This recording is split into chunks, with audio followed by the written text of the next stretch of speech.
Student I am from master brain. So पिछली video में हमने पढ़ा था class 9 chapter 4 working of institution का फर्स्ट पार्ट और आज हम पढ़ेंगे सेकंड पार्ट। तो फर्स्ट पार्ट क्या था, how is the major policy decision taken. उसका फर्स्ट पार्ट था अ गवर्नमेंट ऑर्डर। अब सेकंड पार्ट है द डिसीजन मेकर।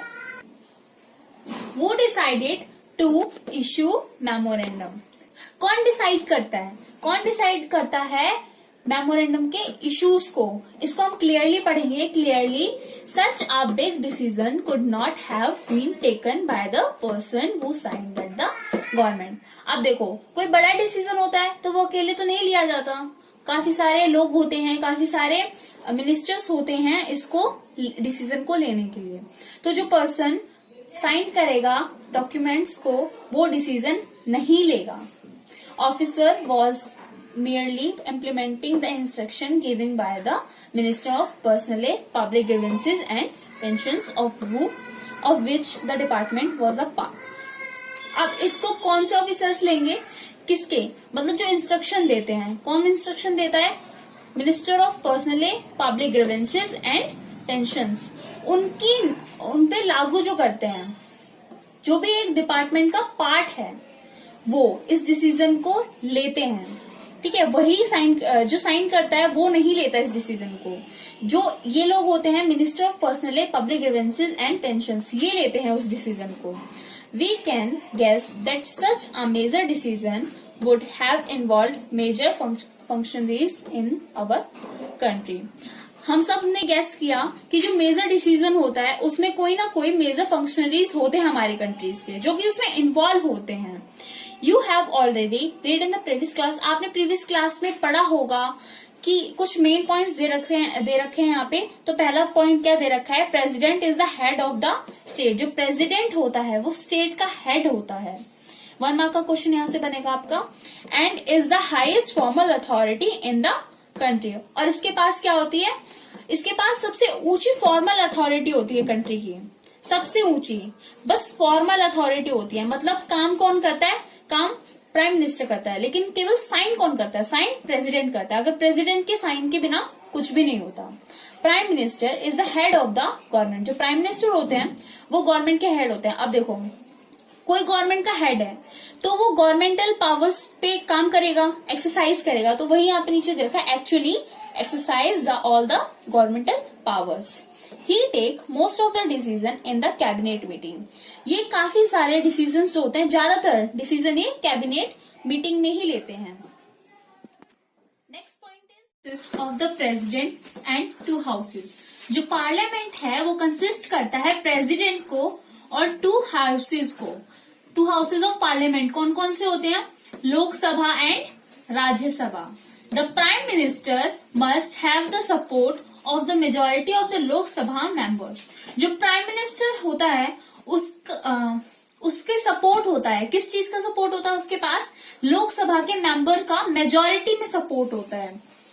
तो नेक्स्ट इसके बाद आता है, so we all these people involve in this decision ranking regarding the office memorandum. ये सारे पीपल इन्वॉल्व रहते हैं डिसीजन में, किसके रिगार्डिंग, ऑफिस मेमोरेंडम के रिगार्डिंग। तो this is office memorandum was the culmination. अब कल्मिनेशन का मतलब होता है result of a long chain of events. जो ऑफिस मेमोरेंडम होता है उसका रिजल्ट, मतलब माना एक एग्जांपल देके मैं आपको समझाती हूँ। आपने किसी भी रूलर को इलेक्ट किया, ठीक है, जो उसके 5 इयर्स का होता है, उसके बाद दोबारा इलेक्शंस होते हैं। तो जो 5 इयर्स का ये जो बीच में ये लॉन्ग चेन है ना, इसमें इसने क्या क्या किया है उसके रिजल्ट्स के बारे में इसमें बताया गया है। तो नेक्स्ट है हमारा, the government of India had appointed the second backward classes commission इन 1979। जो गवर्नमेंट है उन्होंने अपॉइंट किया है, किसको अपॉइंट किया है, second backward classes commission in India. Second backward classes को किया है 1979 में। It was headed by the BP Mandal. ये किसके द्वारा हुआ है, बीपी मंडल के द्वारा। इसको कौन संभाल रहा है, बीपी मंडल संभाल रहे हैं। Hence it was popularly called the Mandal commission. ये 1 नंबर का क्वेश्चन है, प्लीज इसे लर्न कर लेना। Hence it is popularly called the Mandal commission. इसीलिए इसे मंडल कमीशन कहा जाता है। It was asked to determine the criteria to identify the socially and educationally backward classes in India and recommend steps to be taken for their advancement।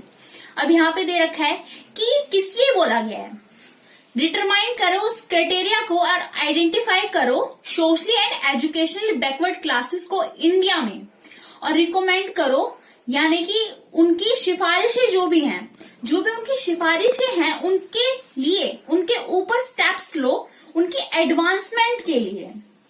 एक बार दोबारा समझा देती हूँ। It was asked to determine the criteria of the identify socially and educationally backward classes in India and recommend the steps to be taken for their advancement. कोई भी ये क्या कह रहा है कि डिटरमाइन करो उस क्राइटेरिया को जो आइडेंटिफाई करता है socially and educationally backward classes को इंडिया में, और रिकमेंड का मतलब मैंने बताया सिफारिश, उनकी सिफारिश के ऊपर जो भी स्टेप्स लिए जाते हैं वो उनके एडवांसमेंट में होने चाहिए। ठीक है। The commission gave its report इन 1980। जो कमीशन होता है, जो कमीशन है वो रिपोर्ट कब दी थी, उसने रिपोर्ट कब दी थी, 1980 में दी थी। एंड मेड मैनी रिकमेंडेशन, और बहुत सारी सिफारिशें की थी। One of these was that 27% of government job be reserve for the socially and educationally backward classes. जो एक ये भी था कि 27% गवर्नमेंट जॉब्स यानी कि सरकारी नौकरी 27% सरकारी नौकरी रिजर्व की थी। किसके लिए की थी, socially and educationally backward classes के लिए की थी। The report of recommendation were discuss in the parliament. जो रिपोर्ट्स थी और जो रिकमेंडेशन यानी कि जो सिफारिशें थी वो डिस्कस की गई पार्लियामेंट में। For several years, many parliamentarians and the parties kept demanding the implementation of the commission recommendation। ठीक है। इसमें क्या था, काफी सालों में जो पार्लियामेंट्रीज थे और जो पार्टीज थे उन्होंने जो भी रिकमेंडेशन, जो भी सिफारिशें की थी उन्हें लागू करने के लिए कमीशन से डिमांड की थी। देखो सेवरल इयर्स पहले, मतलब बहुत कुछ इयर्स में क्या हुआ था, कुछ इयर्स में क्या हुआ था, जो पार्लियामेंट्रीज थे, जो पार्लियामेंट में काम करते थे और जो पार्टीज थी उन्होंने क्या किया, एक डिमांड की। वो डिमांड किस लिए की, जो उनकी सिफारिशें थी, कमीशन से डिमांड की जो उनकी सिफारिशें थी वो लागू की जाए। डिमांडिंग का मतलब पता है आप लोगों को, इम्प्लीमेंटेशन मतलब लागू, रिकमेंडेशन मतलब सिफारिशें। ठीक है। Then come the Lok Sabha election of 1989। उसके बाद लोकसभा इलेक्शन हुए, कब हुए, 1989 में हुए। In its election manifesto the Janata Dal promised that it voted the power. Janata Dal ने क्या प्रॉमिस किया कि अगर आप उसे वोट देंगे तो वो पावर में आ जाएगी। ठीक है। और उसने क्या करने का वादा किया था, यहाँ पे उसने वादा किया था कि अगर मैं जनता दल पावर में आ गई तो जो मंडल कमीशन की रिपोर्ट है उसे लागू कर दी जाएगी। The Janata Dal promise did form the government.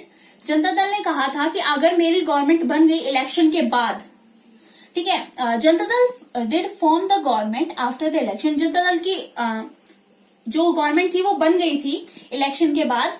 एक लीडर, उसके लीडर कौन थे, वीपी सिंह। वीपी सिंह का मतलब Virendra Prasad Singh. Become the prime minister, several development took place after that. उन्होंने प्राइम मिनिस्टर बनने के बाद क्या किया था, सेवरल बहुत कुछ डेवलपमेंट्स की थी। टुक place after that.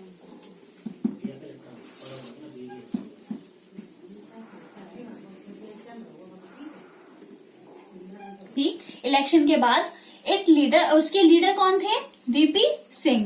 VP Singh का मतलब Virendra Prasad Singh. Become the prime minister, several development took place after that. उन्होंने प्राइम मिनिस्टर बनने के बाद क्या किया था, सेवरल बहुत कुछ डेवलपमेंट्स की थी। टुक place after that.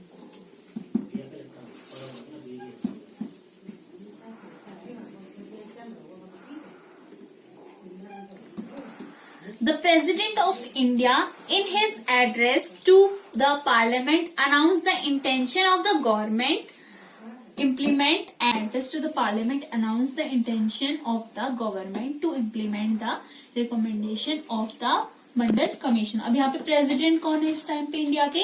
VP Singh, यानी कि वीरेंद्र प्रताप सिंह। तो वो किसके? In his address of parliament, किसके एड्रेस में है? वो पार्लियामेंट के एड्रेस में है। और announce the intention of the government, और क्या कर रहे हैं? गवर्नमेंट का इंटेंशन अनाउंस कर रहे हैं और इम्प्लीमेंट यानी कि लागू कर रहे हैं उनकी सिफारिशों को। किसकी सिफारिशों को? मंडल कमीशन की सिफारिशों को। अब यहाँ पे सेकंड पॉइंट दे रखा है, On 6 August 1990, the Union Cabinet took a formal decision to implement the recommendation. 6 अगस्त 1990 में क्या हुआ था? जो यूनियन कैबिनेट है उन्होंने एक फॉर्मल डिसीजन लिया था। क्या डिसीजन लिया था? और लागू किया था उनकी सिफारिशों को। ठीक है, वो डिमांड क्यों लेते हैं? मैंने आपको बताया था क्यों उन्होंने डिमांड की थी, क्योंकि वो लागू करना चाहते थे नियम्स को। तो यहाँ पे भी यही है। ठीक है, नेक्स्ट क्या है? Next day the prime minister VP Singh inform the parliament about this decision through a statement in both of the houses of the parliament. अगले दिन क्या हुआ? जो प्राइम मिनिस्टर हैं वीपी सिंह, प्राइम मिनिस्टर हैं, उन्होंने इन्फॉर्म किया था पार्लियामेंट को डिसीजन के बारे में। किसकी फॉर्म में? थ्रू अ स्टेटमेंट की फॉर्म में किया था उन्होंने उस डिसीजन को। बोथ हाउसेज में उन्होंने उस स्टेटमेंट के थ्रू डिसीजन को भेजा था। नेक्स्ट हमारा the decision of cabinet was sent to the department of the personnel and the training. Decision जो कैबिनेट में जो डिसीजन लिया गया था वो सेंड किया गया किसके पास? Department of personally and training के पास। The senior officers of the department drafted an order in the line with the cabinet decision and took the minister approval। जो सीनियर ऑफिसर्स थे डिपार्टमेंट के, उन्होंने कैबिनेट डिसीजन के order को draft किया, उनके साथ ड्राफ्ट किया and took place the minister approval, और मिनिस्टर के अप्रूवल को लिया। An officer sign the order on the behalf of the union government. जो ऑर्डर लिए गए थे, जो ऑर्डर साइन किए गए थे, वो किसके बिहाफ पे किए गए थे? यूनियन गवर्नमेंट के बिहाफ में किए गए थे। This was how OM number मतलब ऑफिस मेमोरेंडम नंबर। तो ऑफिस मेमोरेंडम नंबर ये था, was born on 13 August 1990s। For the next few months, this was most hotly debated issue in the country. After मतलब next few months में क्या हुआ?